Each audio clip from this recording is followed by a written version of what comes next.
दगड या प्रकाशन संस्थेने निर्माण केलेलं नो युअर फोर्स हे त्यांचं पहिलंच पुस्तक. या प्रकाशन समारंभाला उपस्थित असणारे दुर्ग पंडित आदरणीय प्रके घाणेकर सर, उदय कुलकर्णी सर, आदरणीय वासंती मॅडम आणि आपण सर्वजण उपस्थित. या ठिकाणी असणारी ही सर्व जी टीम आहे त्यांचंही मनापासून कौतुक. गोष्ट इथे संपत नाही. या माध्यमातून महाराष्ट्राचा जाज्वल्य इतिहास लोकांपर्यंत पोहोचवणारे सारंग मांडके आणि सारंग भोईरकर या सर्वांचं मी पुन्हा एकदा कौतुक करतो, अभिनंदन करतो की त्यांनी एक वेगळ्या विश्वामध्ये पाऊल टाकलेलं आहे. असं म्हणतात पहिलं किरणीचं जेव्हा पहिलं बाळणपण असतं ना तेव्हा सुईण अनुभवी असावी लागते. तसं आज या टीमचं एक पहिलं बाळणपण इथं झालं आणि 100 पेक्षा जास्ती बाळणपण झालेले प्रके घाणेकर त्यासाठी उपस्थित राहिले. त्यामुळे खूप चांगलं चित्र इथं उभं राहिलेलं आहे.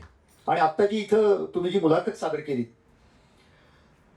टागोरांची कविता आहे की फुलानं फळाला विचारलं तू किती लांब आहेस. फळानं उत्तर दिलं मी लांब नाही, मी तुझ्या हृदयामध्येच आहे. तर फूल हे एक प्रोसेस असतं आणि फळ हे त्याचं अंतिम असं साध्य असतं. तर ती प्रोसेस सुद्धा खूप छान असते.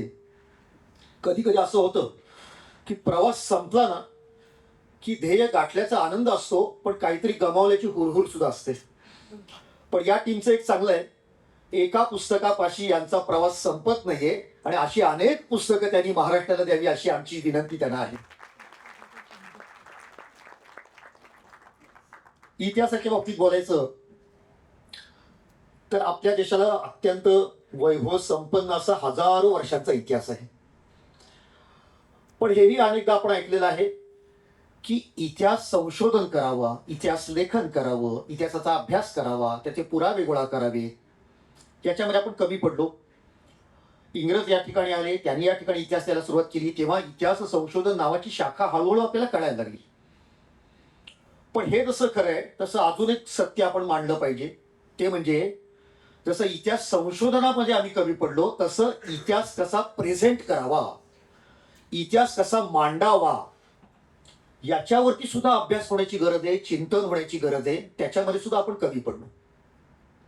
कोणी नाटकाच्या माध्यमातून, कोणी चित्रांच्या माध्यमातून, कोणी कवितेच्या माध्यमातून किंवा अशा प्रकारच्या एक अद्भुत प्रकारचं तंत्र ज्याच्यामध्ये वापरलंय अशा पुस्तकाच्या माध्यमातून इतिहास लोकांपर्यंत पोहोचवला पाहिजे. इतिहास जुनाच असतो, तो हजारो वर्षापूर्वी होऊन गेलेला असतो, पण तो लोकांसमोर मांडत असताना त्यावेळेचं तंत्र काय आहे, त्यावेळची आधुनिक गोष्ट कशी आहे, त्यावेळच्या लोकांची मानसिकता काय आहे याचा विचार केला पाहिजे.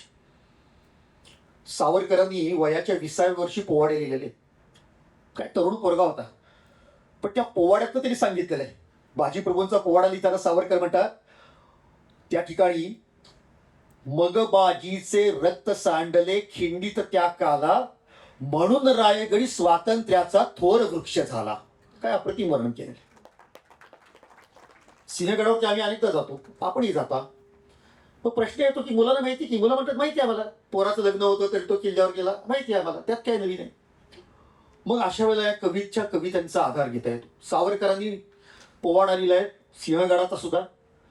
त्यात ते असं म्हणताय, रत्नाकर, रत्नाकर म्हणजे समुद्र, त्याला समुद्राला रत्नाकर का म्हणायचं, त्याच्या पोटात कोट्यावधी रत्न असतात म्हणून तो रत्नाकर.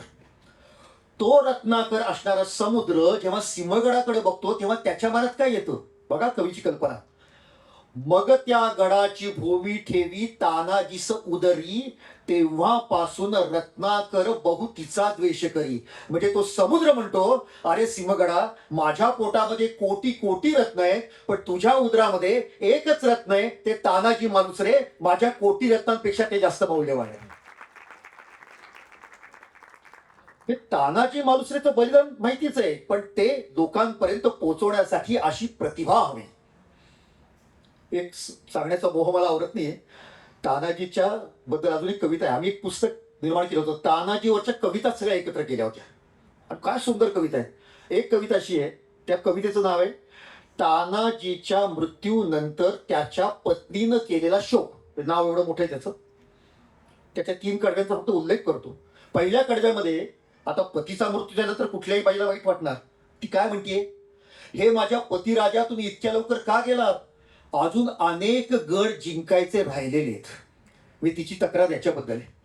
पण नंतर ती म्हणते, हा हा आता मला कळलं तुम्ही का गेलात, बहुतेक स्वर्गावरती पारतंत्र्य आलं असेल आणि म्हणून देवाला तुमची गरज वाटली असेल.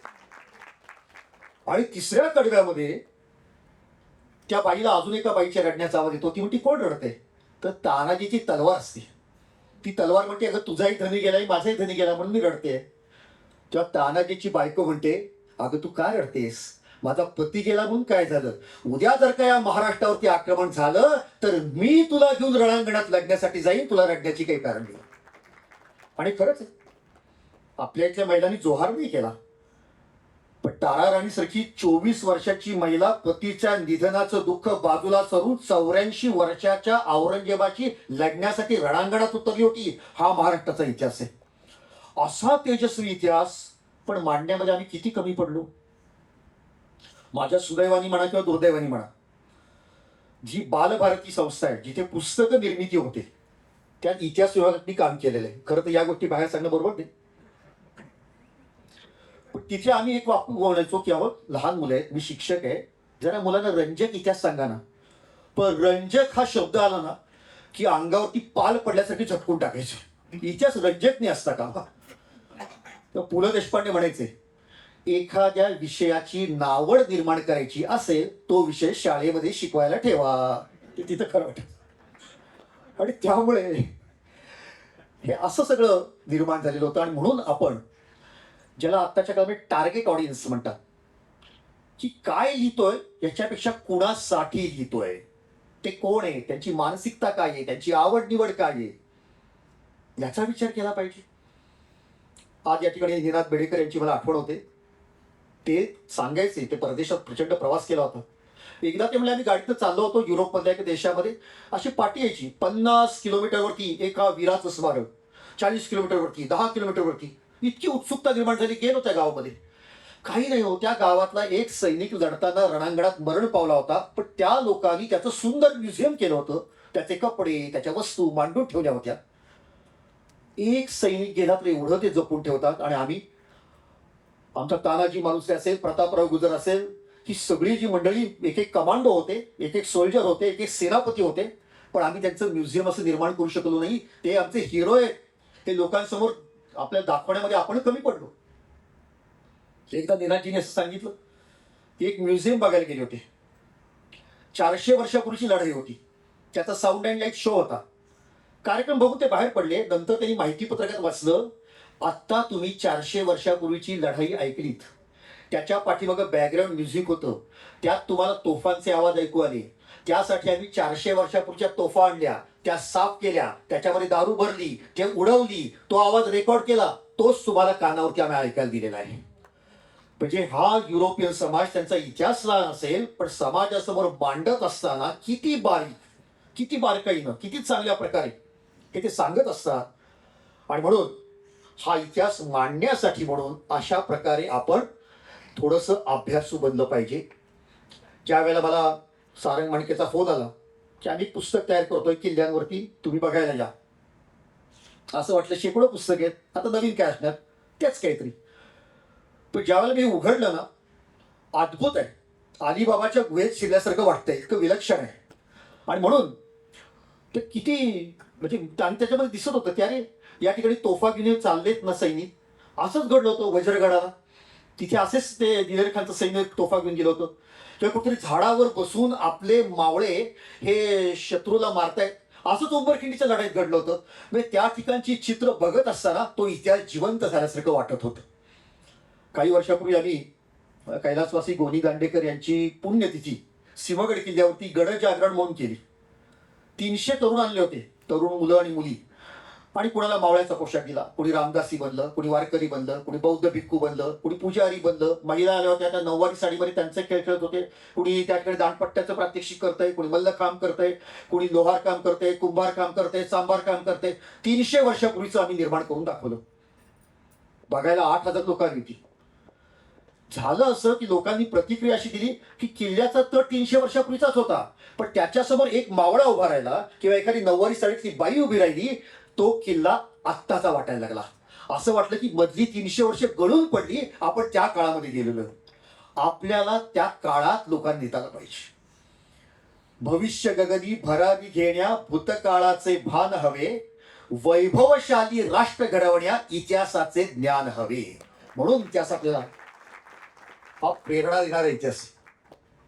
एकदा मी एका शाळेमध्ये गेलो होतो. पुरंदरच्या समोरच ती शाळा होती. त्या स्वाभाविकपणे मी ठरवलं आज गोष्ट सांगायची मुरारबाजीची. गोष्ट सांगून झाली. नंतर सगळे शिक्षक आम्ही गप्पा मारत होतो. ते एक शिक्षक आले.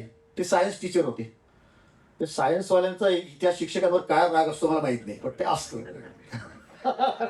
सॉरी, घाणेकर समोर बसले आहे, पण आम्ही तुम्हाला सायन्सचं मानतच नाही. आम्हाला इथे पण तर तुम्ही गोष्ट खूप छान सांगितली, मुलांना आवडली. पण काय हो, तुम्ही मुलांना एवढं भूतकाळात कशाला रमवता? आता सायन्सचं काळ आहे. आता पुढच्या काळामध्ये विज्ञानामध्ये भरारी मारायची आहे आणि तुम्ही उगीच त्या भूतकाळामध्ये रमवता. असं ते छान बोलत होते, गमतीने बोलत होते. मी म्हटलं बरोबर आहे. पण तुम्ही कल्पना करा की तुमचा एखादा विद्यार्थी सायन्समध्ये शिकला, तो पुढे भारताच्या संरक्षण क्षेत्रामध्ये गेला आणि उत्तम प्रकारची त्यांनी अस्त्र भारतासाठी निर्माण केली. आणि जर का भारताच्या शत्रू राष्ट्रांनी सांगितलं की भारत तुला जेवढा पैसा देतो त्यापेक्षा 10 पटीनं आम्ही तुला पैसा देऊ, ती रहस्य आम्हाला दे, तर पैशाच्या पोटी तो विकून टाकेल. पण जर का त्यांनी त्याच्या बालवयामध्ये मुरारबाजी ऐकला असेल, तानाजी मालुसरे ऐकला असेल, तर अशी देशाशी गद्दारी करावी त्याला वाटणार नाही. हे सामर्थ्य इतिहासाचं आहे. आणि म्हणून हा इतिहास अशा प्रकारे लोकांपर्यंत पोहोचवणं, म्हणजे हे जे पुस्तकात असे फ्लॅप आहेत ना, ते उघडताना असं वाटलं मला की असं सिंहगडावर जाऊन जर का असं त्या बुरुजाला असं ओपन करता आलं आणि आतमध्ये शिरता आलं तर ती मजा येईल.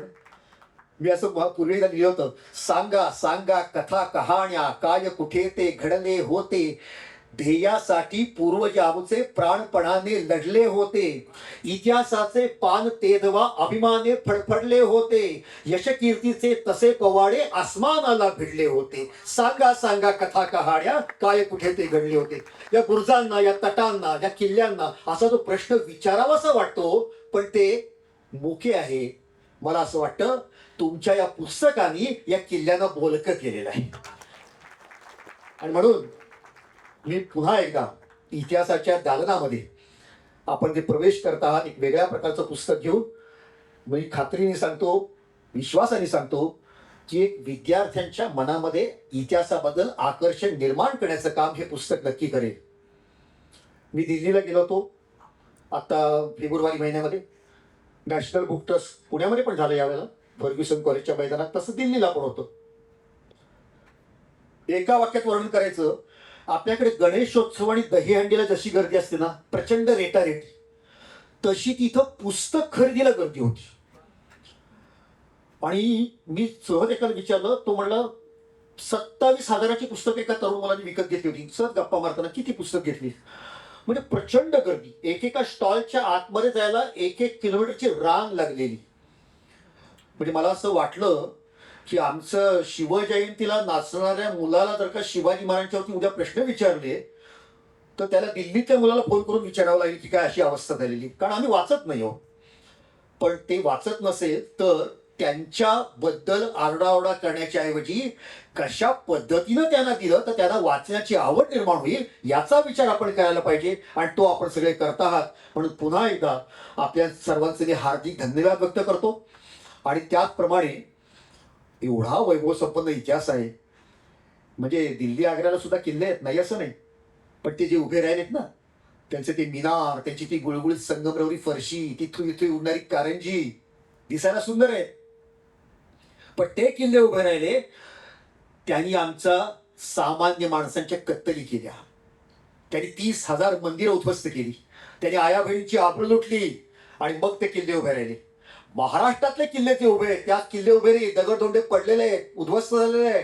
पण या महाराष्ट्रातल्या किल्ल्यांनी इथल्या महिलांचं, इथल्या मंदिरांचं, इथल्या अस्मितेचं, इथल्या संस्कृतीचं, इथल्या परंपरेचं, इथल्या धर्माचं रक्षण केलं. म्हणून दिल्ली आग्र्याच्या किल्ल्यांपेक्षा आम्हाला महाराष्ट्रातले किल्ले जास्त वंदनीय आहेत, जास्त आदरणीय आहेत.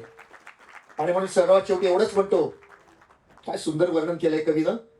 देखो मुल्क मराठों का ये यहाँ शिवाजी डोला था, मुगलों की ताकत को जिसने तलवारों पे तोला था, हर पर्वत को आग लगी थी, हर पत्थर को शोला था, बोली हर हर महादेव की, बच्चा बच्चा बोला था, शेर शिवाजी ने रखी थी, लाज हमारे शान की, इस मिट्टी से तिलक करो, ये धरती है बलिदान की, ये धरती है बलिदान की, ये धरती है बलिदान की.